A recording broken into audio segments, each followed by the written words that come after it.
Throughout the past 3 decades, Washington University Medical Center has undergone exponential growth in order to provide world-class medical care and prepare the next generation of medical professionals. Located in the central core of St. Louis, the medical campus spans a 40-block area and is home to Barnes Jewish Hospital, St. Louis Children's Hospital, the Washington University School of Medicine, and the Central Institute for the Deaf.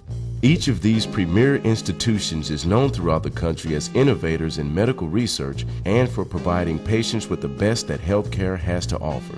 Washington University Medical Center is not only the leading healthcare organization in St. Louis, but also a driving force of the region's economic well-being. It employs over 26,000 individuals who are the heart and soul of the medical center. Through the dedication of these individuals, the medical center not only treats those who enter their doors, but also reaches out into the community to identify and address unmet needs. Ironically, while the Washington University Medical Campus expanded, the surrounding community experienced extreme physical and economic deterioration throughout the 70s, 80s, and 90s.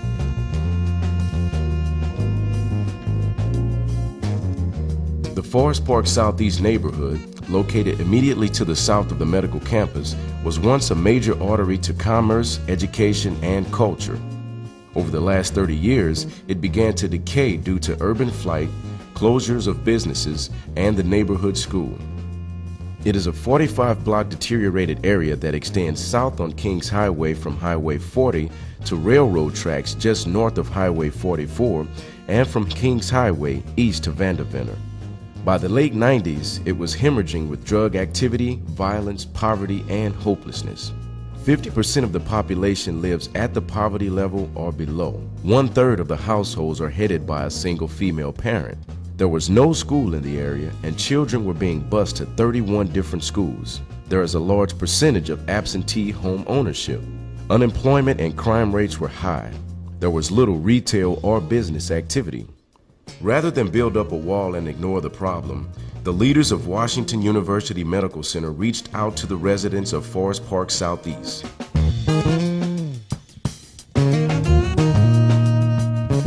Beginning in 1999, Washington University Medical Center and the Barnes Jewish Hospital Foundation joined forces with the local Forest Park Southeast community.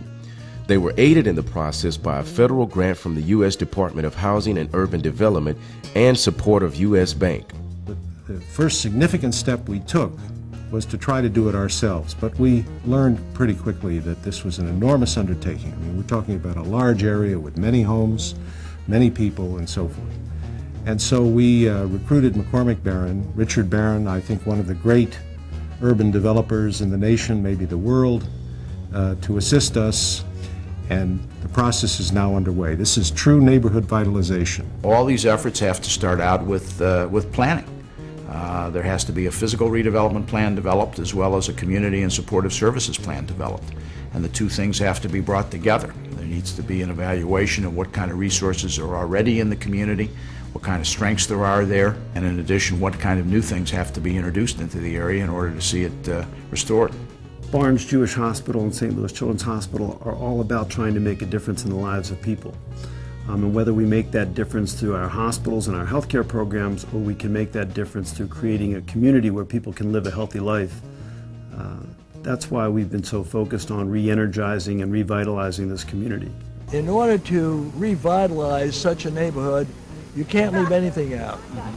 That means not only you should be involved in building adequate housing and affordable housing for the people, but we should also increase employment.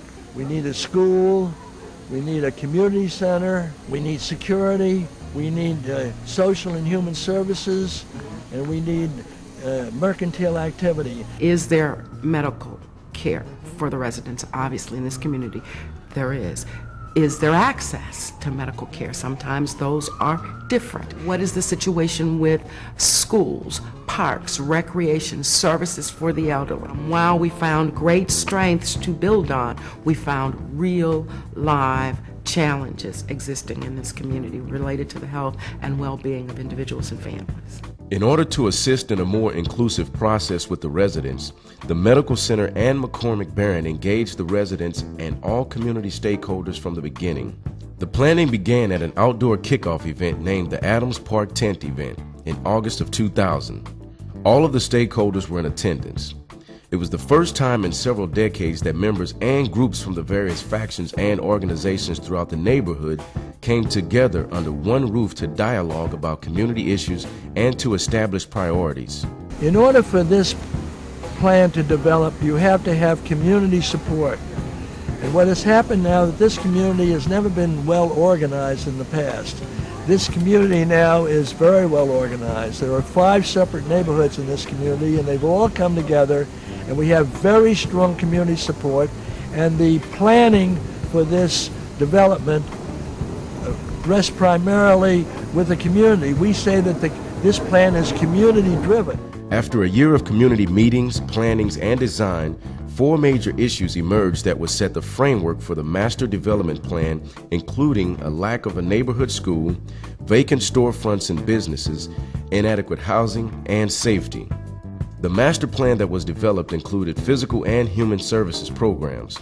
The physical plan involved a number of strategic initiatives to establish good centers, edges, and gateways to the community, reopen the Adams School and build a new community center, rebuild quality housing, construct a senior assisted living facility, redevelop the commercial activity, and to reroute the drive-through traffic and to beautify the streets.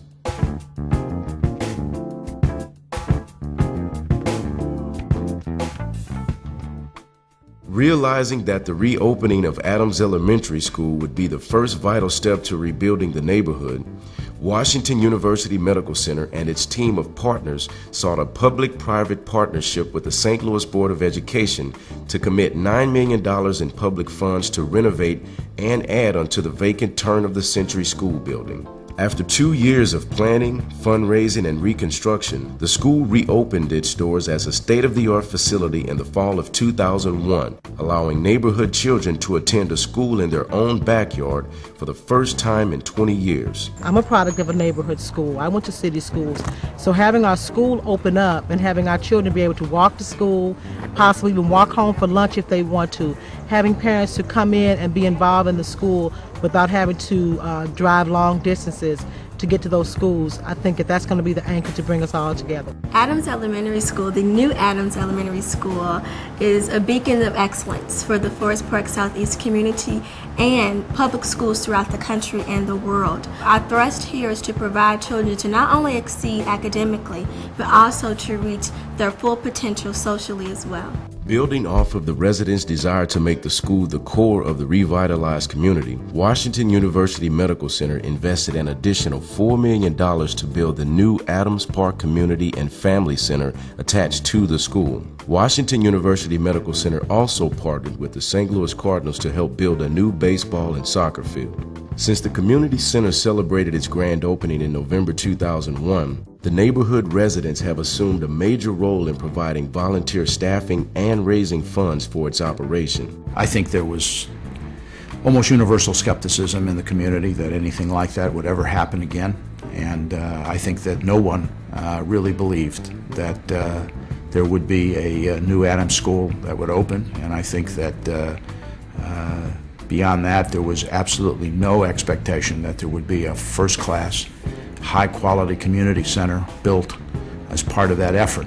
Building on the momentum of the school and community center, the community planning team set out to stabilize and reinvigorate the housing stock and options.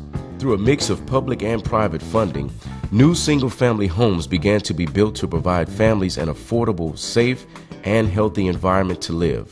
Boarded-up houses where drug dealers once operated were torn down and were rehabilitated or replaced. Loft apartments were renovated above vacant businesses to provide different options for the modern-day urban dweller.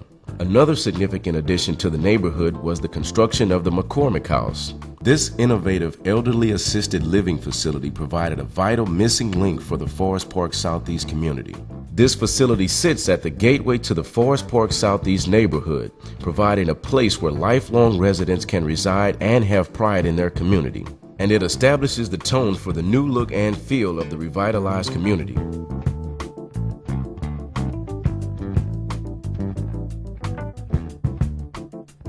The hope is certainly to bring back a neighborhood commercial center. It's definitely not to recreate some suburban shopping mall atmosphere or something like that. Manchester, as you may know, used to be the Highway 40 before Highway 40 was built. And so you had movie theaters and all types of stores and shops going along there serving a very dense neighborhood.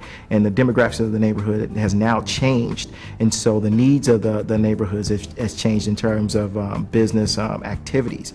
And so what we hope to be able to do is attract niche developers. In addressing the need for new businesses, the team is also working to support the existing businesses by working with the city to expand and maintain jobs in the area. As the redevelopment continues in the coming years, the renewed business activity will be at the forefront in order to provide employment opportunities and basic services to the residents. Washington University Medical Center recognized that working with the residents to maintain and build upon the diversity of income, age, and race would be the key to success of the Forest Park Southeast redevelopment. It is a partnership that took the will of the residents, the expertise of a developer, and the leadership of the Washington University Medical Center to make it a reality. We're happy to be a part of that. We're excited to be a part of it. And we think that in a year, 2 years, 3 years, the people of the St. Louis community will come to realize that Forest Park Southeast is a great place to live and work. The Forest Park Southeast redevelopment is an example of how a premier medical institution can make a significant difference in the lives of its community by reinvesting and marshaling the resources to build dreams. I think we've got the right people, the right sponsorship, and the right time.